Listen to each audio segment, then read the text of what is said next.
Year question பேப்பர்ல கேட்ட ஒரு கொஸ்டின் தான் பார்க்க போறோம். வாங்க பார்க்கலாம். பாருங்க, நூலும் நூலாசிரியரும் அப்படிங்கிற யூனிட்ல இருந்து நமக்கு வந்திருக்கு. அப்படி பார்க்கும் பொழுது பொருத்துகள்ல கொடுத்திருக்காங்க. பாண்டியன் பரிசு அப்படிங்கிறது வந்து நமக்கு யாரால் இயற்றப்பட்டது அப்படின்னு பாத்தீங்கன்னா பாரதிதாசனால் இயற்றப்பட்டது. குயில் பாட்டு அப்படிங்கிறது வந்து பாரதியாரால் இயற்றப்பட்டது. ஆசிய ஜோதி அப்படிங்கிறது வந்து கவிமணியால் இயற்றப்பட்டது. சங்கொலி அப்படிங்கிறது வந்து நாமக்கல் கவிஞரால் இயற்றப்பட்டது. இதுல நம்ம பண்ற ஒரு மிஸ்டேக் என்ன தெரியுங்களா? ஃப்ரெஷரா இருக்கிறவங்க எல்லாம் ரொம்ப நாள் நம்ம வந்து தமிழ் படிச்சிருப்போம். +2 +1 ஸ்கூல் டேஸ்லயே முடிச்சிருப்போம் இல்லைங்களா? அதுக்கப்புறமா காலேஜ்ல வந்து நம்ம தமிழ் பேப்பர் அப்படிங்கிறது வந்து அதிகமா படிக்க முடியாத சூழ்நிலை இருந்திருக்கும். அப்ப நம்ம மேட்சிக்லாம் பண்ணி ரொம்ப நாள் ஆயிருக்கும். அதுல என்ன பண்ணுவோம் அப்படின்னு பாத்தீங்கன்னா மிஸ்டேக் அப்படின்னு இப்படி எல்லாம் கொஸ்டின் பேப்பர்ல குறிச்சிருவோம். கரெக்டா குறிச்சிருவோம். ஆப்ஷன்ல அதுக்கு தகுந்த மாதிரியே நம்மள குழப்புற மாதிரியே இவங்களும் என்ன பண்ணிருப்பாங்க அப்படின்னு பாத்தீங்கன்னா அந்த ஆப்ஷனும் கொடுத்து வச்சிருப்பாங்க.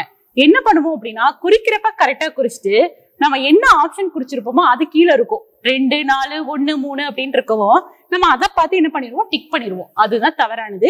இதுக்கு சரியான பதில் அப்படின்னு பார்க்கும்போது நமக்கு எங்கிட்ட ஆப்போசிட்ல பாருங்க. எப்பவுமே பாக்குறப்ப பார்த்தோம்னா இதெல்லாம் மிஸ்டேக் பண்ண போறீங்க அப்படின்னு நினைப்போம். பட் அந்த அவசரத்திலையும் படபடப்புலையும் கண்டிப்பா பண்ணக்கூடிய ஒரு மிஸ்டேக் தான். அப்படி பார்க்கும் பொழுது 3, 1, 4, 2 இதுதான் வந்து சரியான விடை.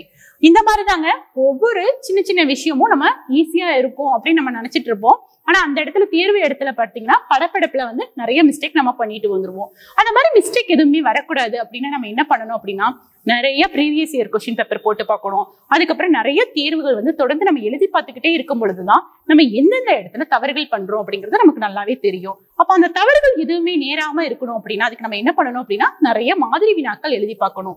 அப்ப ஓனாவும் நம்ம ப்ரிப்பேர் பண்ணி எழுதலாம். ஆனா படிக்கிறதுக்கே டைம் கரெக்டா இருக்கும் இல்லைங்களா?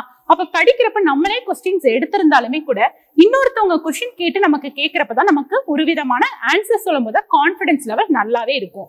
அப்படிங்கும் போது நமக்கு டெஸ்ட் பேட்ச் அப்படிங்கிறது மாதிரி நீங்க போட்டீங்க அப்படின்னா கண்டிப்பா வந்து 95 இருந்து 98 மதிப்பெண்கள் தமிழ்ல எடுக்கிறது சாத்தியமானு கேட்டீங்கன்னா 100% சாத்தியம் தாங்க.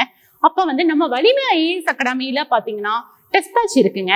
அதுல பாத்தீங்கன்னா பொது தமிழ், அது இல்லாம தமிழ் எலிஜிபிலிட்டி டெஸ்ட்டுக்கான கொஸ்டின்ஸும் ஆகட்டும், ஜிஎஸ்க்கு ஆகட்டும், இதெல்லாம் சேர்ந்த ஒரு கலவையா வந்து உங்களுக்கு 50+ டெஸ்ட் வந்து நம்ம கொடுக்குறோங்க.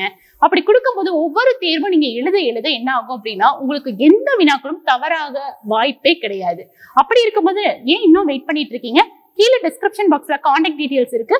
உடனே ஜாயின் பண்ணி டெஸ்ட் ஜாயின் பண்ணிக்கோங்க. நன்றி, வணக்கம்.